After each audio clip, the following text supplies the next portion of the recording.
नमस्कार, मी हनुमंत भोसले. आपण पाहत आहात BBC केज लाईव्ह. केज विधानसभा मतदारसंघ महाराष्ट्रातील सर्वाधिक काळ अनुसूचित जातीसाठी आरक्षित असलेला मतदारसंघ म्हणून ओळखला जातो.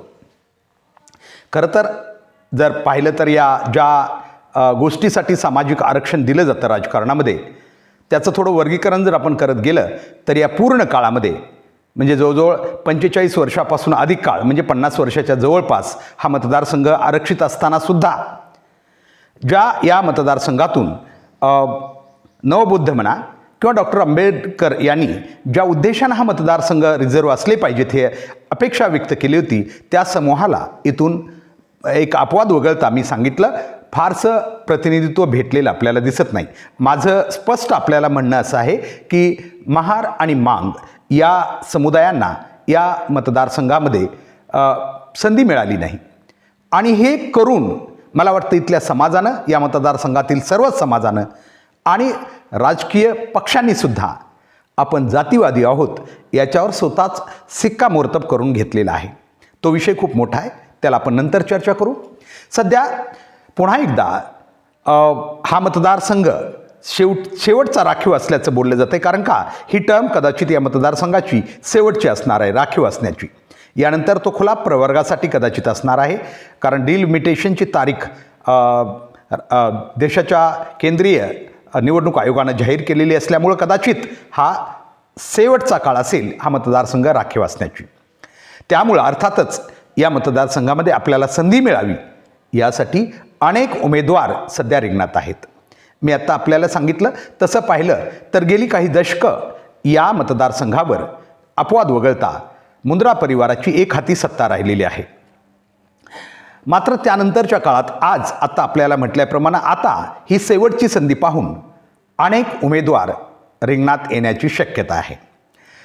आता याचं राजकीय विश्लेषण आपण नंतर करणार आहोत, परंतु सध्या परिस्थितीमध्ये साधारणत आमच्या माहितीप्रमाणे किंवा जी माहिती आपल्याला कार्यालयाकडून प्राप्त झालेली आहे त्यानुसार 68 उमेदवारांनी 156 अर्ज परवाच्या तारखेपर्यंत विकत घेतलेले होते. काल 29 तारीख अर्ज भरण्याची शेवटची तारीख होती आणि शेवटच्या तारखेच्या दिवशी म्हणजे मुदत संपल्यानंतर जवळजवळ 47 उमेदवारांनी आपले 66 अर्ज दाखल केलेले आहेत. उमेदवार आता 47 म्हणजे आणखीन आता विड्रॉलची तारीख किंवा अर्ज मागे घेण्याची तारीख आणखीन 4 नोव्हेंबर आहे. त्यानंतर खरं चित्र स्पष्ट होईल.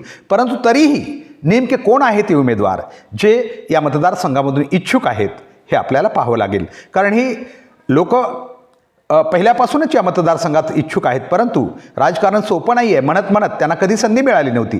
पुन्हा एकदा ते संधीचा शोध घेत असावेत. तसं तर या ठिकाणी अनेक अर्थ लावले जाऊ शकतात. अनेक अर्ज यासाठीही पडतात की आमचाही विचार करा राजकारणामध्ये, आमची दखल घ्या किंवा अनेक गोष्टी असतात राजकारणात आपल्याला माहिती. काही वेळा सत्ताधारी किंवा विरोधक एकमेकासाठी काही उमेदवारी उभे करत असतात. मताची लीड कमी करण्यासाठी काही स्वतःच त्यांना प्रोत्साहित करून या मतदारसंघातून काही उमेदवार उभे राहू शकतात. मात्र ते आपल्याला खरी परिस्थिती काय आहे हे अर्ज मागे घेतल्यानंतर कळेल आणि कोण कुणाची किती मतं खाणार याच्यावरूनही नंतर आपण अंदाज लावू शकतो.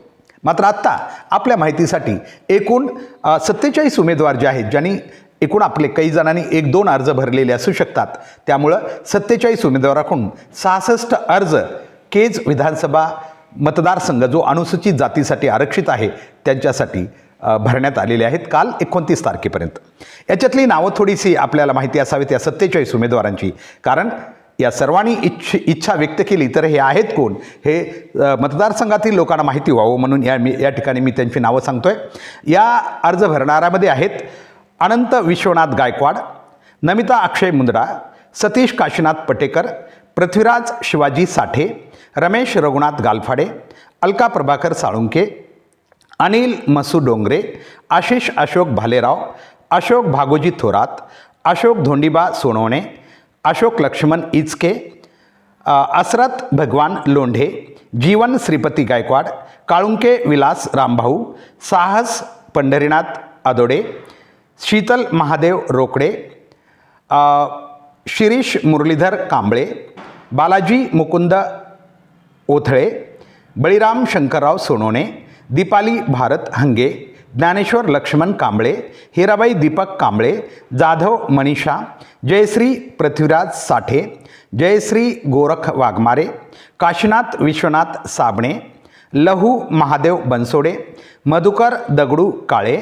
महावीर धर्मराज सोनवणे, मिलिंद दगडोबा आचार्य, राम धर्मराज जोगदंड, सचिन भीमराव चव्हाण, संगीता विजयप्रकाश ठोंबरे, संजय बाबूराव होळकर, संजय पंढरीनाथ साळवे, सपना सुभाष सुरवते, सतीश सुदाम पायाळ, सतीश विठ्ठल वाघमारे, शीता प्रदीप बनसोड, शैलेंद्र सुदाम पोटभरे, शिंदे राहुल अंगद, सिद्धार्थ श्रीरंग शिनगारे, स्वप्नील बब्रुवान ओहाळ, वैभव विवेक स्वामी, विजयकुमार सुखदेव वाहवळ, विशाल घनश्याम घोबळे आणि विशाल नवनाथ मस्के ही आहे 47 उमेदवार ज्यांनी आपले अर्ज केज विधानसभा मतदारसंघासाठी दाखल केलेले आहेत. हे आम्ही यासाठी आपल्याला सगळ्यांना किमान केज मतदारसंघातील मतदार आहेत किंवा समाज आहे यांना नेमके उमेदवार कोण इच्छुक आहेत, कारण मी सांगितलं खऱ्या लढाईत उतरणारे उमेदवार हे आपल्याला 4 नोव्हेंबर नंतर कळणार आहेत. थोडक्यात सांगायचं म्हणजे ठीक आहे, याच्यातले काही उमेदवार असे बी असू शकतील ज्यांना खरोखर आपल्याला वाटतं मनातून की प्रतिनिधित्व करावं, परंतु संधी मिळत नाही, कारण राजकारण हे पैशाचं झालेलं आहे.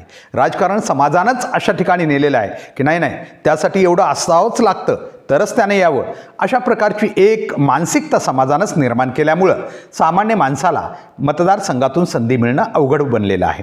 आणि हे सगळीकडंच आहे. ही राज्य असेल, केंद्र असेल, सगळीकडंच आणि सगळ्या राज्यातली राजकीय परिस्थिती थोड्याफार फरकानं अशीच आहे.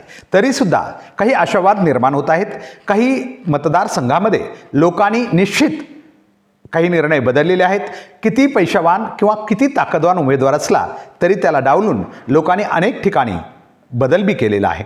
त्यामुळं कधीकधी लोकांवर विश्वास ठेवावा लागतो, कारण दिल्लीसारख्या मोठ्या शहरामध्ये जी देशाची राजधानी आहे त्या ठिकाणी बऱ्याच वेळा आम आदमी पार्टीसारख्या पक्षाच्या विचाराला सन्मानित करून लोकांनी तिथल्या, कारण दिल्लीचे लोक तर देशाची राजधानी आहे, सर्वात हुशार आहेत, बुद्धिमान आहेत, त्यांना नक्की कळत असेल की कोण कसं आहे, तरी त्यांनी स्थानिक पातळीवर आपल्या ज्या राजकीय क्षेत्रामध्ये आम आदमी पार्टीसारख्या पक्षाला त्यांनी महत्त्व देऊन, कारण तिथं त्यांनी दुसरे पक्ष किती बलवान आहेत याचा विचार न करता सामान्य लोकांना त्या ठिकाणी संधी दिलेली आहे आणि त्याचा रिझल्ट परिणामही आपण पाहत आहोत.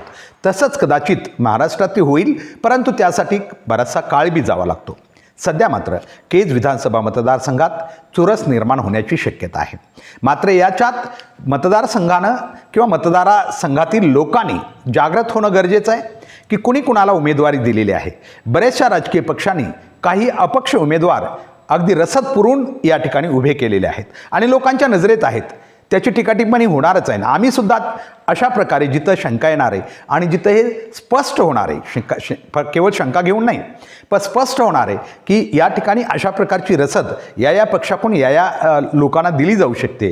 कारण का विरोधक असोत की सत्ताधारी असोत, दोघंही आपापल्या पद्धतीनं प्रयत्न करत आहेत की आपला विजय व्हावा. यासाठी राजकीय विजयाची गणितं मांडताना आपल्यासोबत असणाऱ्या उमेदवारांना कुणाला कुठं रसद पुरवायची, म्हणजे कोणाची मतं कोण खाऊ शकेल याच्यावरच लोक किंवा राजकीय पक्ष आणि लोकप्रतिनिधी जास्त भर देतात. लोकांच्या मताला इथं किंमत नसते. त्यांना माहिती लोक तर मतदान करणार आहेत, काही लोक त्यांच्या चांगल्या विचारानं मतदान करणार आहेत, पण त्यांनी चांगल्या विचारानं केलेलं मतदानसुद्धा प्रभावी ठरू नये, ते इफेक्टिव्ह बनू नये, यासाठी हे लोकप्रतिनिधी किंवा राजकीय पक्ष खूप प्रयत्न करत असतात. यासाठी मतदारांनाही खूप सावध व्हावं लागेल. आपल्याला जो वाटतो, जो विकासाला खरोखर चालना देईल किंवा आपल्या सत्सत्विक बुद्धीला जो वाटेल त्याला आपण मतदान केलं पाहिजे. मात्र ज्या खेळ्या आहेत मतदाराच्या मतदानापेक्षा त्यांची गणितं मांडून मतदाराला हरवण्याचा प्रयत्न जे करतात, मी मतदारांना हरवण्याचा म्हणतोय, कारण का तुम्ही जरी चांगल्या यानं मतदान देत असलात तरी तुम्हाला हरवून आपण जिंकण्याचा प्रयत्न करणारे जे काही उमेदवार असतील किंवा जे राजकीय पक्ष असतील, मग ते सत्ताधारी असोत किंवा विरोधक असोत, ते अपक्ष असोत की आघाडीतील असोत की महायुतीतील असोत, आपण त्यांचा विचार करूनच त्यांना मतदान केलं पाहिजे, एवढं मात्र खरं. आम्ही आता सतत आपल्यासोबत येणार आहेत. असे विचार आणि अशा प्रकारच्या ज्या काही गोष्टी आहेत त्या आपल्यापुढं सत्यतेनं निर्विवादपणे निपक्षपणे मांडण्याचा आमचा नक्की प्रयत्न असेल. आपण ते नक्की करूया. ज्यांना ते आवडतील नक्कीच आम्हाला खात्री आहे ते फॉलो करतील. ज्यांना आवडणार नाहीत, कारण ज्यांची मानसिकता एका ठिकाणी ठाम ज्यांनी बनवलेली आहे, कारण आम्हाला देश महत्त्वाचा आहे, समाज महत्त्वाचा आहे आणि भविष्य महत्त्वाचं आहे. आजच्यासाठी एवढंच. पाहत राहा BBC केज लाईव्ह. धन्यवाद.